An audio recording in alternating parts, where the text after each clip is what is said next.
নমস্কাৰ সকলোকে মোৰ চেনেললৈ সকলোকে স্বাগতম জনাইছো। আজি মোৰ ব্লগত এয়া আপোনালোকে দেখিছে নাম কীৰ্তন হৈ আছে। ৰূপহী ভকত গাঁৱৰ প্ৰাথমিকৰ বাপ বান্ধৱ আৰু আই মাতৃসকলে এটি মহান উদ্দেশ্য লৈ পেলাই আজি নামঘৰত নাম কীৰ্তন কৰি আছে।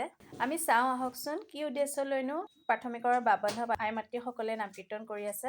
শিৰতে থাপিলো শংকৰ শিৰোমণি কণ্ঠতে থাপিলো নাম হৃদয়ত থাপিলো দুয়োজনা গুৰু যেতিয়াই বিচাৰ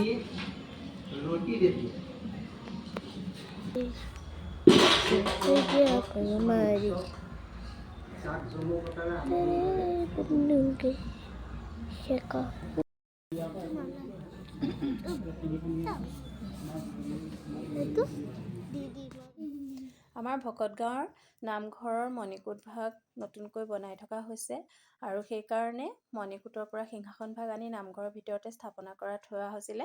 আপোনালোকে নিশ্চয় থাম্বনেইলত গম পাইছে যে সিংহাসনৰ স্থানান্তৰ কৰিবলৈ ওলোৱা হৈছে, যিহেতুকে মণিকূটৰ কাম সম্পূৰ্ণ হৈছে আৰু মণিকূট নতুনকৈ স্থাপনা কৰাৰ সময় আহি পৰিছে। সেইকাৰণে প্ৰাথমিকৰ বাপ বান্ধৱ আই মাতৃসকলে নাম কীৰ্তন কৰি আজি এই সিংহাসন ভাগ অন্য ঠাইত লৈ স্থানান্তৰ কৰিবৰ কাৰণে যোজা চলাইছে। সেই উদ্দেশ্যে এয়া নাম কীৰ্তন কৰি পেলাই আনিছে। এয়া চাওকচোন।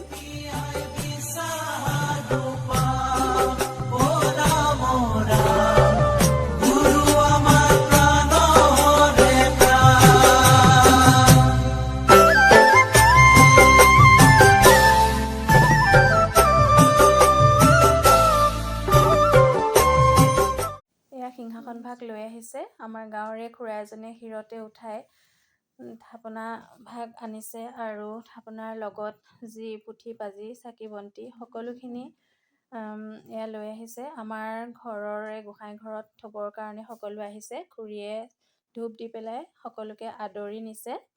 এয়া চাওকচোন, সকলোৱে নাম কীৰ্তন গাই পেলাই আহিছে, কিমান যে ভাল লাগিছে।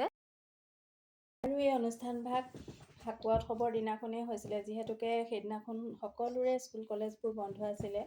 সেইকাৰণে সেই দিনটোকে নিৰ্বাচন কৰি লোৱা হৈছিলে।